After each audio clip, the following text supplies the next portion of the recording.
نائب چیف قاضی حضرت مولانا مفتی قاضی وسیع احمد صاحب نائب قاضی شریعت مرکزی دارالقضا امارت شریعہ پھلوان شریف پٹنہ، وہ ہمارے درمیان تشریف فرما ہے، ان کے دیدار سے ہم مستفید ہو رہے ہیں۔ جو حضرات ادھر ادھر گھوم رہے ہیں اور ادھر ادھر چوک چوراہے پر گپ شپ کر رہے ہیں، ان سے ہم گزارش کرتے ہیں کہ وہ جلسہ گاہ میں تشریف لائے۔ حضرت والا کا نہایت ہی اہم اور نہایت ہی پرمغز خطاب ہوگا۔ حضرات گرامی، ہم آپ کو بتاتے چلے کہ حضرت مفتی صاحب کا بیان سننے کے لیے لوگ گھنٹوں انتظار کرتے ہیں اور دور دراز کا سفر کر کے وہ حضرت کے بیانات سے مستفید ہوتے ہیں۔ آج ہمارے لیے بہت خوشی کا موقع ہے اور بہت مسرت کا مقام ہے کہ حضرت والا یہاں تشریف فرما ہے۔ ابھی امارت شریعہ میں جو ہے اہم میٹنگ اور قاضیوں کا مجلس شورا اور مجلس عاملہ کی میٹنگ چل رہی ہے، لیکن اس کے باوجود حضرت والا اپنا قیمتی وقت نکال کر کے یہاں تشریف لائے ہیں۔ یہ ہمارے لیے بہت ہی خوشی اور ہمارے لیے غنیمت کا موقع ہے، ہم اس سے استفادہ کریں گے۔ اس لیے پھر ہم درخواست کرتے ہیں کہ جتنے بھی حضرات ادھر ادھر گھوم رہے ہیں وہ جلسہ گاہ میں تشریف لے آئے۔ انشاءاللہ حضرت والا کا نہایت ہی اہم اور پرمغز خطاب ہوگا۔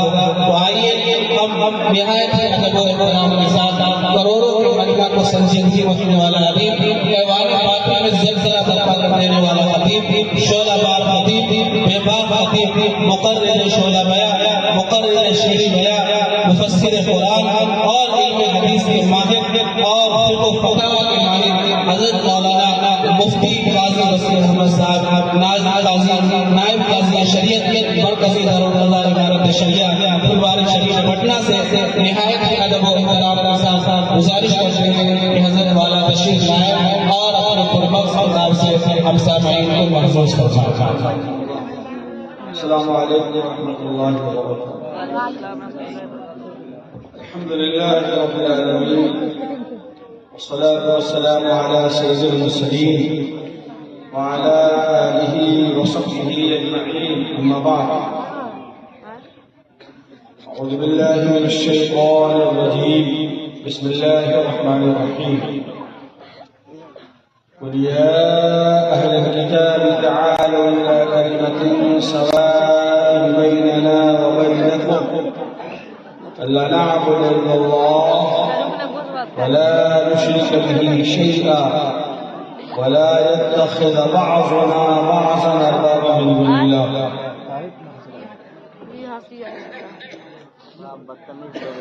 وقال الله تبارك وتعالى أيضا: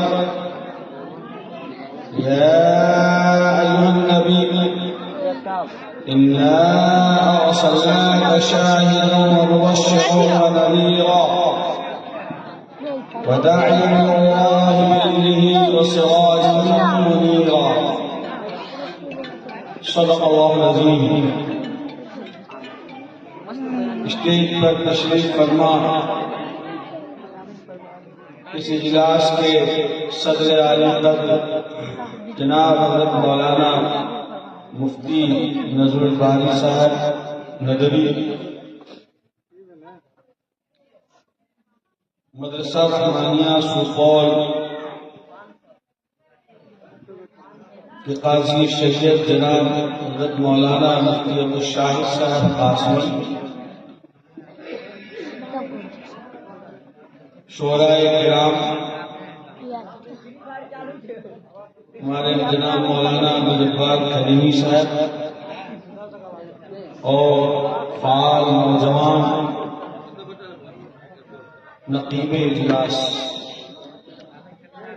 یہ وجہ ہے کہ آج میرا آنا واقعتاً بہت مشکل تھا، لیکن ہمارے قاری ذاکر صاحب نے خود بھی اور مفتی نذر الباری صاحب کو اس کام کے لیے متعین کر دیا اور پھر اللہ نے آپ کے درمیان پہنچا دیا۔ میں نے اس لیے بھی آنے کو ترجیح دیا کہ یہ نقطول ہے اور اس جگہ سے ہمارا گزر مہینے میں کئی بار ہو جاتا ہے، اس آبادی کا ہم پر حق بھی ہے، اس لیے صحت کا خیال کے بغیر آپ کے درمیان حاضر ہونے کا اللہ نے موقع عطا فرمایا اور میں نے کوشش کی، سو میں اپنے لیے نیک وقتی کی بات سمجھتا ہوں۔ آپ حضرات نے جس انداز میں اپنی آبادی میں اجلاس منعقد کیا ہے اور معتبر علماء کو، بڑے لوگوں کو آپ حضرات نے مدعو فرمایا ہے، نوجوانوں کی ذمہ داری تھی کہ پورا فائدہ اٹھاتے۔ بڑے بڑے شاعروں کو بلایا، غالباً قاضی عبدالباقی فیضی بھی تشریف لائے ہیں جیسا لگا مجھے، اور بھی کئی جناب قاضی ساجد صاحب وغیرہ وغیرہ اور بھی کئی لوگ معلوم ہوا کہ تشریف لائے ہیں، لیکن آپ کو فائدہ کس انداز میں اٹھانا چاہیے تھا۔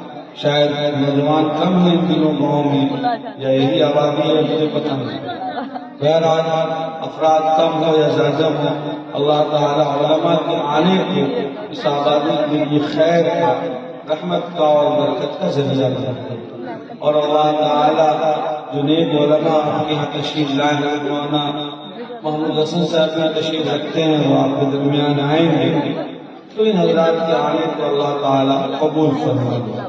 مجھے آج کے اجلاس میں دو باتیں کہنی ہیں مختصر، اور اس کے بعد آپ کی دعا لیتے ہوئے میں یہاں سے سفر کرنا ہے۔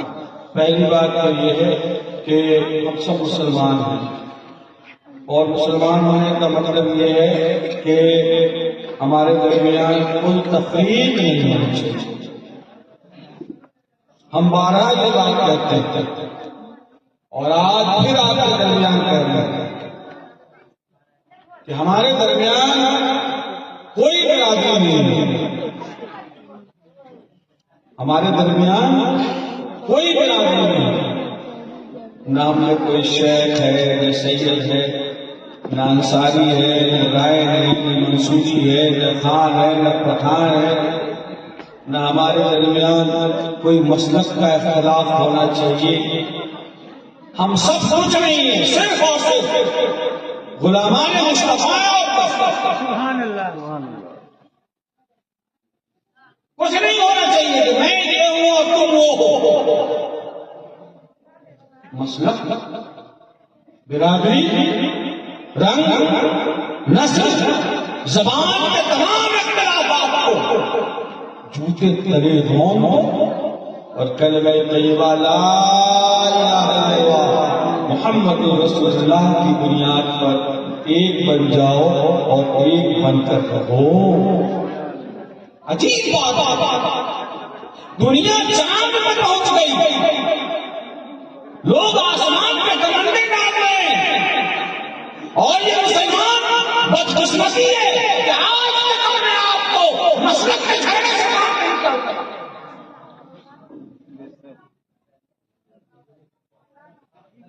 پوری دنیا میں آپ کو مٹانے کی پلانیں ہو رہی ہیں، سازشیں ہو رہی ہیں، مصور یہاں ہے لوگ کھانا والے ذرا چلیے بیٹھو تو مجھے یہاں بیٹھو، یہاں آئیے تشریف لے جائیے،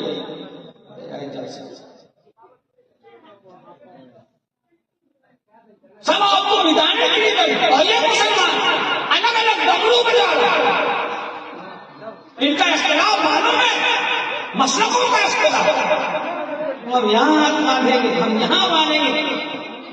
رسول اللہ صلی اللہ علیہ وسلم پر درود و سلام پڑھنے کا جھگڑا، کھڑے ہو کر تو بیٹھ کر اسی رکھنے کا جھگڑا، تمہیں بیٹھ کر پڑھنا ہو بیٹھ کر پڑھو، کھڑے ہو کر پڑھنا ہو کھڑے ہو کر پڑھو، بکھیڑا کس کا کرتے ہو؟ کلمہ ایک ہے، قبلہ ایک ہے، کعبہ ایک ہے، اللہ ایک ہے، رسول ایک ہے، جھگڑے کیسے چلائے؟ کوئی کھڑے ہو کر پڑھ رہا ہے تو پڑھ، کوئی بیٹھ کر پڑھ رہا ہے اسے برابر کیوں کہتے ہیں؟ کوئی ہاتھ کبھی باندھ رہا ہے، کوئی زور سے آمین کہہ رہا ہے، کوئی دھیرے سے کہہ رہا ہے، اس میں لڑنے کی بات کیا ہے؟ ہزاروں لوگ وہ ہیں جو نہ کھڑا ہو کر درود پڑھتا ہے نہ بیٹھ کر درود پڑھتا ہے، کم سے کم اس کو کہو تو صحیح کہ میاں درود کو پڑھو، چاہے تمہیں جیسے ہی پڑھنا ہو پڑھ تو صحیح۔ سبحان اللہ، سبحان اللہ، یہ کوئی نہیں کہہ رہا، ہر آدمی غلط، تو ہی ناداں، تو ہی ناداں چند کلیوں پر قناعت کر گیا، ورنہ گلشن میں علاج تنگ یہ دامادی اس لیے شہبادی کے نوجوانوں سے جہاں تک میری آواز جا رہی ہے، تمام لوگوں سے کہا وہ کسی بھی خاندان اور کسی بھی محلے کے ہو، اگر وہ مسلمان ہیں اور اپنی سلامتی چاہتے ہیں اور اپنے نسلوں کو محفوظ رکھنا چاہتے ہیں تو مسلک، برادری، خاندان کے تمام اختلافات کو آج کی تاریخ سے جھوٹے تلے رون دو اور صرف غلام مصطفیٰ بن کر جیو اور آپس میں متحد رہو۔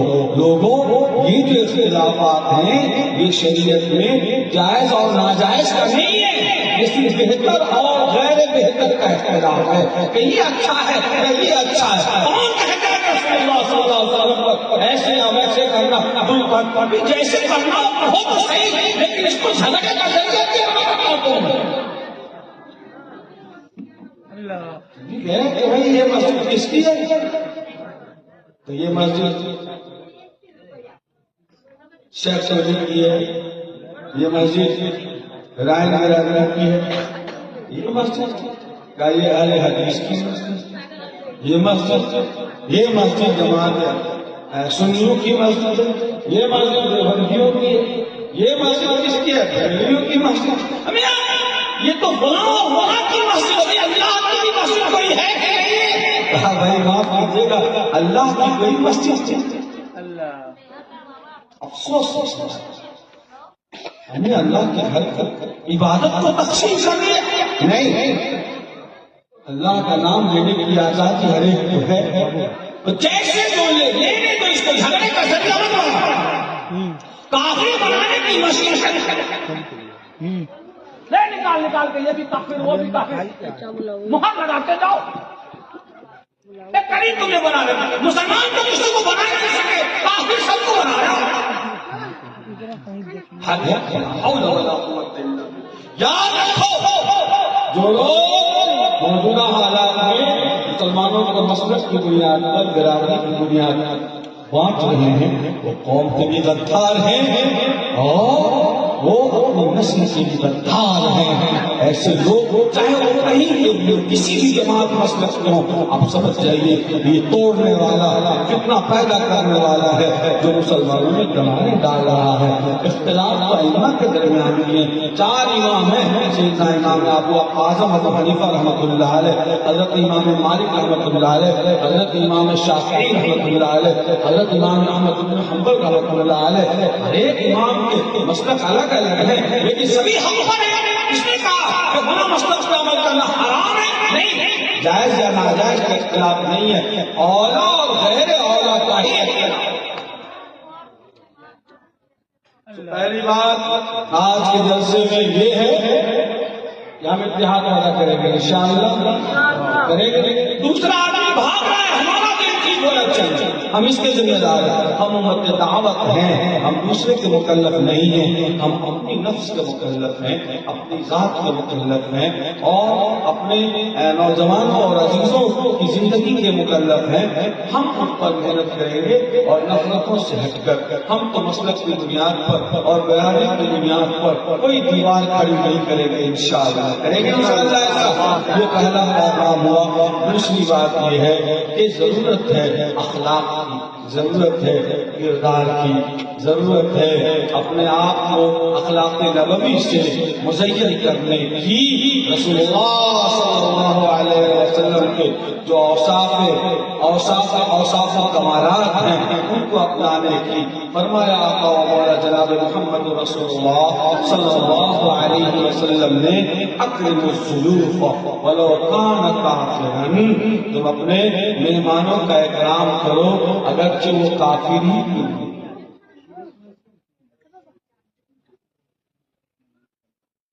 آج لوگ دیوبندی اور بریلوی کے جھگڑے میں پھنسے ہوئے ہیں۔ رسول اللہ صلی اللہ علیہ وسلم کی مسجد ہے، رسول اللہ صلی اللہ علیہ وسلم اپنی مسجد میں ہیں، مدینہ منورہ میں ہے، مسجد نبی میں تشریف فرما ہے۔ ایک دیہاتی آیا جو ابھی مسلمان نہیں تھا، وہ مسجد میں آیا، مسجد میں آپ صلی اللہ علیہ وسلم کے سامنے آ کر بات چیت کرنے لگا اور اس سے کچھ تمیز نہیں تھی کہ کہاں کیا اجڑ دیہات کی گاؤں کا آدمی وہ کھڑا تھا مسجد میں پیشاب کرنے لگا. مسجد میں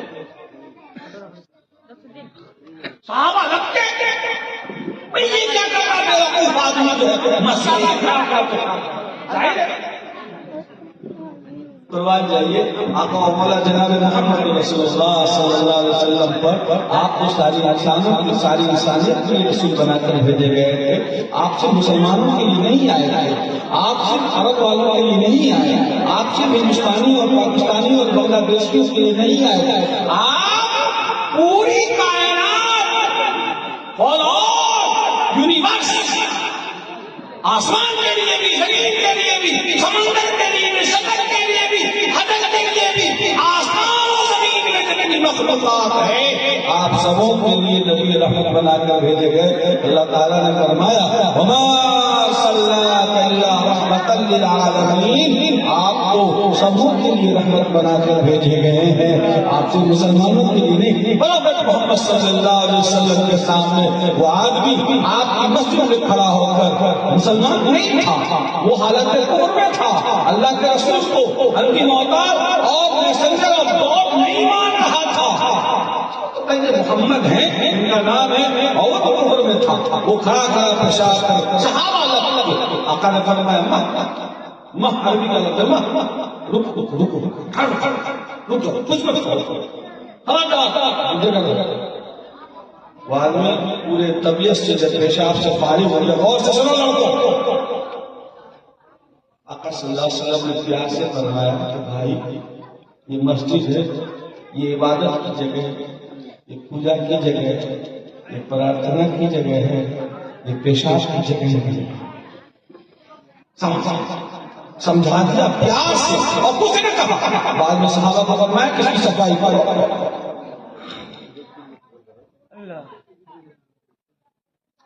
یہ اخلاق ہے. اور ایک مسلمان دوسرے مسلمان کو اپنی مسجد میں نہیں آنے دے رہا ہے مسلک کی بنیاد پر. آقا کی مسجد میں کیا مسلمان اور کیا مشرک و کافر سبھی آئی ہے. اور میں کہتا ہوں ہماری مسجد میں تمام لوگوں کو آنے کی اجازت ہے, ہمارے برادران وطن کو بھی آنے کی اجازت ہے. ہم دعوت دیتے ہیں کہ آپ جمعے کی نماز میں ہماری مسجد میں آئیے, آپ نماز نہ پڑھیں, آپ بیٹھ کر سنیے کہ ہمارا امام کیا کہہ رہا ہے اور کیا سمجھ بدل رہا ہے, اور اس کے سمبودھن میں ہے کیا, وہ کیا تقریر کر رہا ہے.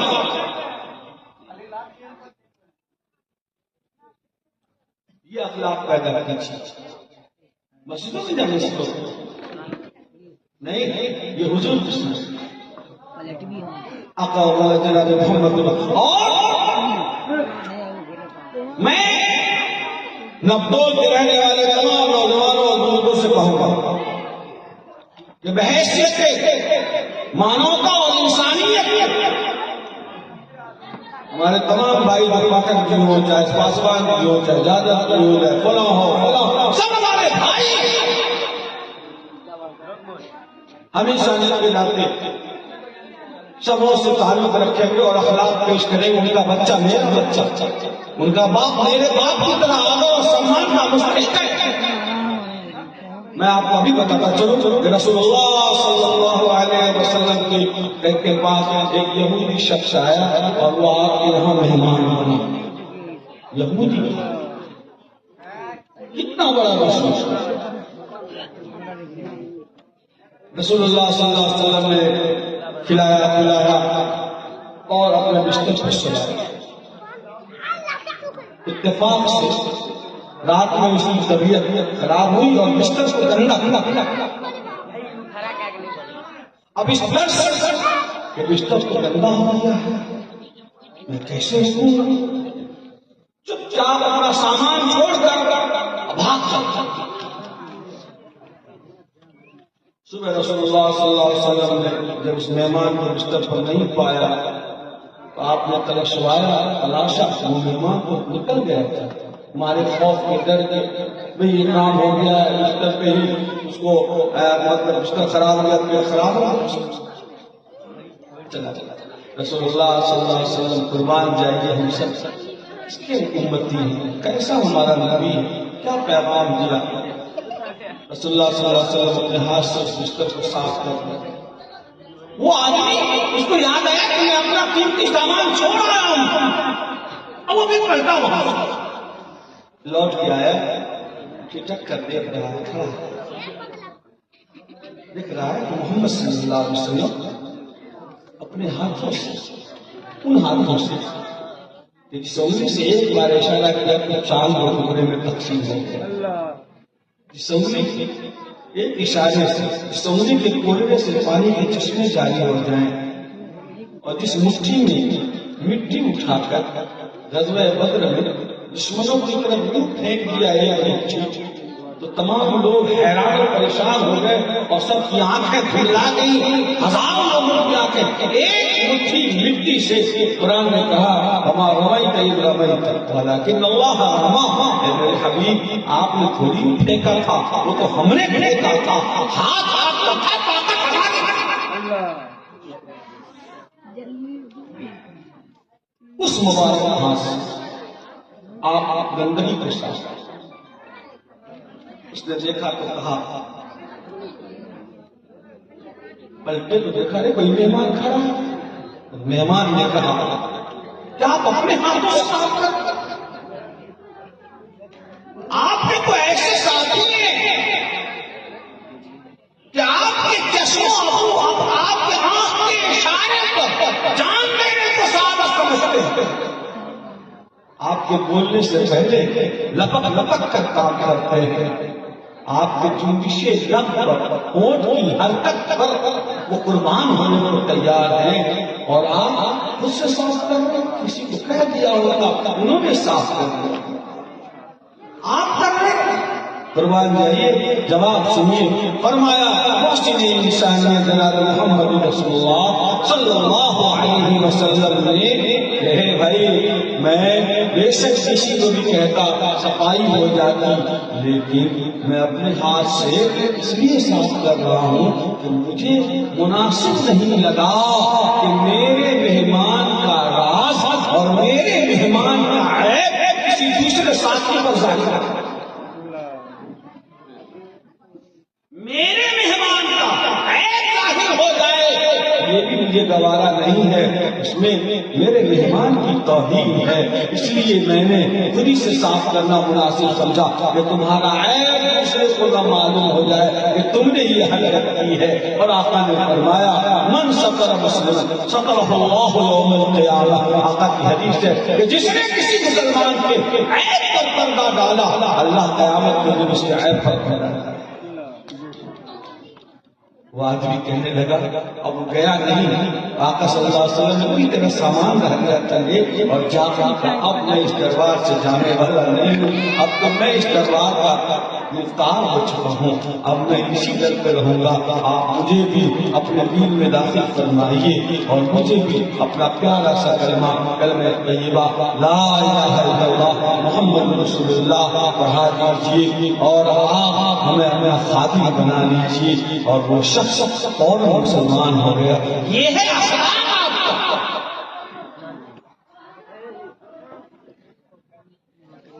فرمایا جناب محمد رسول اللہ صلی اللہ علیہ وسلم نے من لم يرحم صغيرنا ولم يغفر كبيرنا فليس منا. اس میں من یہ موصولہ ہے جس میں عمومیت ہے، پھیلاؤ ہے. جو بھی ہو، یہ نہیں کہا کہ جو بھی حضور نے فرمایا مطلب جو اپنے چھوٹے پر شفقت نہ کرے اور اپنے بڑے کا احترام نہ کرے. جس سماج میں اپنے بزرگوں کی تعظیم نہ ہو، بڑوں کا مان سمان نہ ہو اور چھوٹوں سے فریب اور پیار نہ ہو، وہ مسلمان کیسے ہو سکتا ہے؟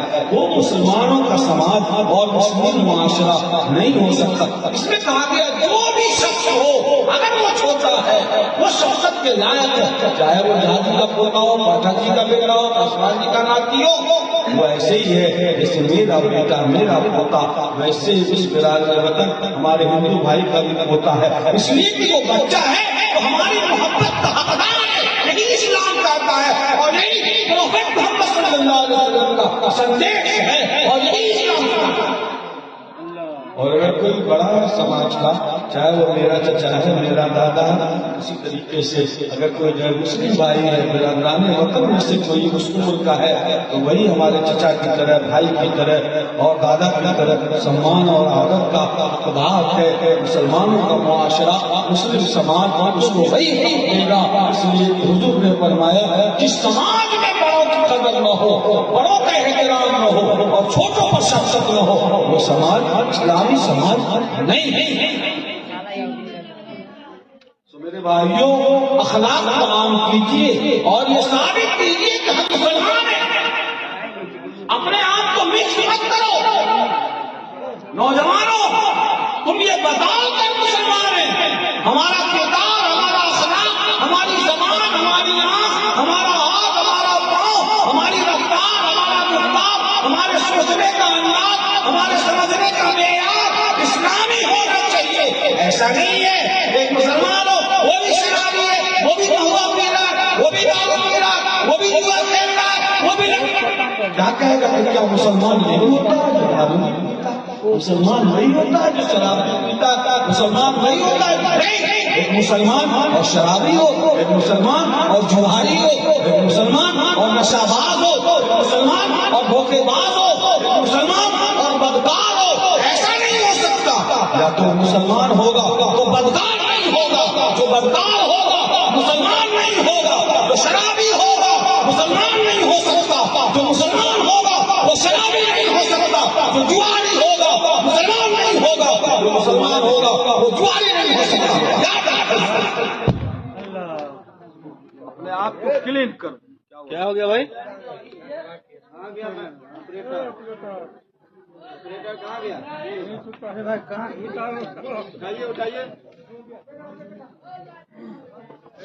شارٹ ہو گیا کیا ہے؟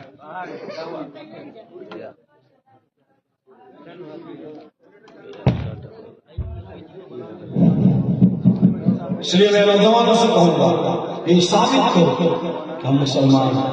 ومن احسن قولا ممن دعا الى الله وعمل صالحا وقال انني من المسلمين۔ اس سے اچھی بات کوئی نہیں ہو سکتی ہے کہ اللہ تعالی رب العالمین اور خود بھی عمل کرے اور کہے کہ میں مسلمان ہوں۔ کہنے کا مطلب یہ نہیں ہے کہ مائک لگا کے ہمیں بلانے مسلمان، تم جاؤ زبان جھوٹ بولتی ہے، ہاں گناہ کر رہا ہے، چوری کر رہا ہے، ہاتھ غلط چیز کر رہا ہے، تمہارا کردار بولے کہ تم مسلمان ہو۔ مارکیٹ میں چلے اسلام کا اشتہار چلے کہ غیر مسلم بھائی دیکھ کر یہ سمجھے یہ مسلمان ہے، یہ ہماری بیٹی کے ساتھ، بہن کے ساتھ، بھائی کے ساتھ، ہماری تجارت کے ساتھ، ہمارے کاروبار کے ساتھ غلط نہیں کرے گا، اس لیے کہ اس کا ایمان یہ ہے کہ یہ کام جہنم میں جانے والا ہے۔ اس کے نبی نے پروفیٹ محمد صلی اللہ علیہ وسلم نے یہی سکھایا ہے۔ اس لیے میں نبتول کے نوجوانوں سے، اس جلسے کے تمام عزیزوں سے، آرگنائزر سے، بزرگوں سے یہ کہوں گا کہ آپ اس آبادی میں رہتے ہیں، آپ اپنا پربھاؤ ڈالیے، اپنا اثر ڈالیے، اور یہ اثر اخلاق سے ہوگا، یہ اثر کردار سے ہوگا، یہ اثر آپ کے کرتویہ سے ہوگا، یہ اثر اچھے جب آپ کا ویوہار ہوگا تو عوام پر اس کا اثر پڑے گا۔ اور یہ اثر آج دنیا کتاب سے نہیں عمل سے سیکھنا چاہتے ہیں، پریکٹیکل ہے، تھیوری نہیں ہے۔ آپ اگر پریکٹیکل مسلمان ہیں تو دنیا آپ کے قریب آئے گی، اور اگر آپ نان پریکٹیکل ہیں تو صرف تھیوری سے کوئی آدمی آپ کے قریب آنے والا نہیں ہے۔ سو میرے نوجوان دوستوں، اس پر توجہ دینے کی سخت ضرورت ہے۔ اور آخری بات یہ ہے کہ آپ اگر گلاس مانجتے رہیں گے، پلیٹ اٹھاتے رہیں گے، بنگلور میں اور دلی اور بمبے میں جا کے جج کا کام کرتے رہیں گے اور بیگ بناتے رہیں گے تو آپ ترقی نہیں کر سکتے۔ آپ کو ہر حال میں تعلیم سے جڑنا ہوگا، ایجوکیشن سے جڑنا ہوگا، ہر حال میں اپنے بچوں کو قرآن پڑھانا ہوگا۔ قرآن پڑھائیے، اللہ رسول کی بات سکھائیے، ہر مسلمان مرد عورت پر اس کے بغیر آپ مسلمان رہ ہی نہیں سکتے، اور اگر نام میں مسلمان رہے تو اگلی نسل آپ کا مسلمان نہیں رہ سکے گی۔ شرط یہ ہے کہ اس کو قرآن پڑھایا جائے تب وہ مسلمان، اس کے بعد آپ اس کو اپنی خوراک سے کچھ جمع کیجیے، کچھ پیٹ کاٹیے اور اپنے بچوں کی تعلیم کے لیے بجٹ بنائیے، اس کو اچھی تعلیم دلوائیے۔ خالی خیرات ہی بنانا تعلیم کو یہ مسلمان کی شان ہے۔ صاحب عجیب بات ہے، تعلیم سے انسان سمجھتا ہے، شکشا سے انسان بنتا ہے، اور اس کو خیراتی بنا لو، اتنا اس سے کام چلے گا نہیں۔ اپنی کمائی کا ایک حصہ ایجوکیشن کے لیے، تعلیم کے لیے فکس کیجیے اور طے کیجیے کہ اگر میں رکشہ چلاتا ہوں، اگر میں دلی میں نوکری کرتا ہوں، اگر میں ہوٹل میں مرغا اور چکن کی دکان میں کام کرتا ہوں، اگر میں زری کی دکان میں کام کرتا ہوں، میرا بچہ میری آمدنی سے پڑھے گا اور وہ آگے بڑھے گا، یہ طے کرنا ہوگا۔ جیسے لباس ہمارے لیے ضروری ہے، جیسے مکان ہمارے لیے ضروری ہے کہ نہیں؟ جیسے شادی بیاہ اور دوسری چیزیں ہم کرتے کہ نہیں کرتے ہیں، طے کرو کہ علم حاصل کرنا اس سے زیادہ ضروری ہے، اور ہمیں اپنی آمدنی کا ایک حصہ ایجوکیشن کے لیے، اگر مہینے میں ہم 5,000 کما رہے ہیں 10,000، تو ہم 500 روپے ایجوکیشن کے لیے، 1,000 سبزی کے لیے، 500 ہی کم سے کم بچے کی تعلیم کے لیے کریں۔ ہم 1,000 1,500 بچے کی تعلیم کے لیے ہر مہینہ فکس کریں کہ اس کو ٹیوشن میں، اس کو اسکول میں، اس کو ٹیوشن میں ہمیں دینا ہی ہے۔ آپ ٹارگیٹ کیجیے، انشاءاللہ ترقی کسی کی جاگیر نہیں ہے، دل و دماغ کسی کے بس میں تھوڑی ہے، سب اللہ کے قبضے قدرت میں ہے۔ جو پڑھے گا وہ بڑھے گا، جو نہیں پڑھے گا وہ نہیں بڑھ سکتا ہے، چاہے وہ اتنا بڑا آدمی بھی کیوں نہ ہو، چاہے وہ بڑا رئیس اور زمیندار ہو، اگر اس کا بچہ عیش پرست ہے وہ بڑھ نہیں سکتا۔ ایک کاشتکار ہے، اگر اس کا بچہ پڑھے گا، سنو بھائی، دنیا ایک دارالاسباب ایک سسٹم سے چلتا ہے، جو کھیت جوتے گا، جو بیج ڈالے گا، جو پانی پٹائے گا، وہ فصل کاٹے گا۔ آپ کھیت نہیں جوتو گے، بیج نہیں ڈالو گے، آپ کو فصل نہیں ہوگی۔ آپ اللہ کے بڑے نیک بندے 24 گھنٹے مسجد میں رہتے ہو، خود بخود آسمان سے آپ کے گھر میں برف چل، خود بخود آیا جھکا گیا، خود بخود بوجھا وہاں کے گھر آ گیا، ایسا ہوتا ہے کیا؟ ارے بولو۔ یہ دنیا سسٹم سے چلتا ہے، صبح ہوتی ہے، شام ہوتی ہے، سورج نکلتا ہے، چاند نکلتا ہے، ستارے، اللہ تعالیٰ نے ایک سسٹم بنا دیا ہے، سب کا حساب کتاب ہے۔ آخرت میں دیکھی کا بھت بھی بڑھے، لیکن دنیا میں جو کرے گا وہ بڑھے گا۔ جو آدمی پڑھے گا وہ بڑھے گا، جو نہیں پڑھے لکھے گا اس سے غلامی کرنی ہوگی تو کرنی ہوگی، چاہے آپ کس کمیونٹی سے رہیں۔ جو آدمی شراب پیے گا اس کا لیور فیل ہوگا، چاہے آپ کچھ بھی کرو، یہ ہونا ہے۔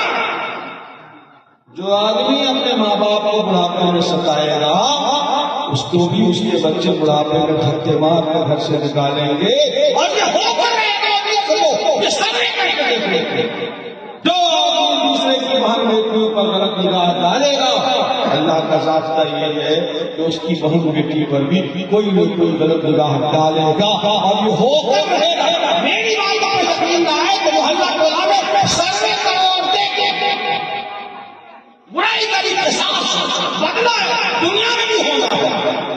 اس لیے نوجوانوں کو میں کہوں گا خاص طور پر کہ بدتمیزیوں سے اپنے آپ کو باز رکھیں۔ اگر کوئی دوسری کی بیٹی پر نگاہ ڈال رہا ہے وہ طے کر لے کہ یقیناً اللہ کا ضابطہ ایسا ہے کہ اس کی بیٹی اس کی بہن کے ساتھ ہی برائی ہوگی۔ میں نے بہت پہلے، لگتا ہے کہ 22-25 سال پہلے میں نے نواز مقدم کا ایک شعر سنا تھا کہ بد نظر اٹھ نہیں والی تھی کسی کی جانب، بد نظر اٹھ نہیں والی تھی کسی کی جانب، اپنی بیٹی کا خیال آیا تو دل کانپ گیا۔ سو میرے بھائیو، کون نوجوان ہے جو چاہتا ہے کہ اس کی بہن بیٹی کے ساتھ غلط ہو؟ کوئی نہیں چاہتا۔ ایک آدمی آیا، جناب محمد رسول اللہ صلی اللہ علیہ وسلم کے دربار میں حاضر ہوا اور کہنے لگا کہ میں مسلمان ہونا چاہتا ہوں، آپ مجھے مسلمان بنا دیجیے، لیکن ایک شرط۔ کیا شرط؟ میں مسلمان ہو جاؤں گا لیکن میں برائی کی اجازت چاہتا ہوں، میں برائی کا۔ آقا نے فرمایا کہ تمہاری ماں بہن، اگر کوئی شخص تمہاری ماں اور بہن کے ساتھ غلط حرکت کرے تو تم کو کیسا لگے گا؟ واقعی کہاں پہ آپ کہنے لگا کہ اس کی گردن اس کے باندھے ڈالا کر دوں گا؟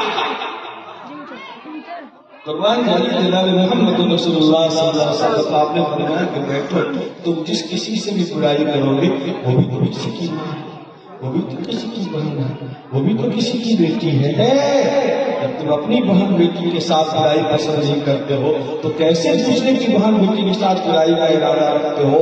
فوراً اس نے کہا یا رسول اللہ اب میں بلا شک مسلمان ہونا چاہتا ہوں۔ سو نوجوانوں کے لیے مختصر اس گفتگو میں بڑی بہت بڑا سبق ہے۔ اللہ تعالی ہم تمام لوگوں کو عمل کرنے کی توفیق عطا فرمائے اور اللہ تعالی ہم تمام کو راہ راست ہدایت عطا فرمائے۔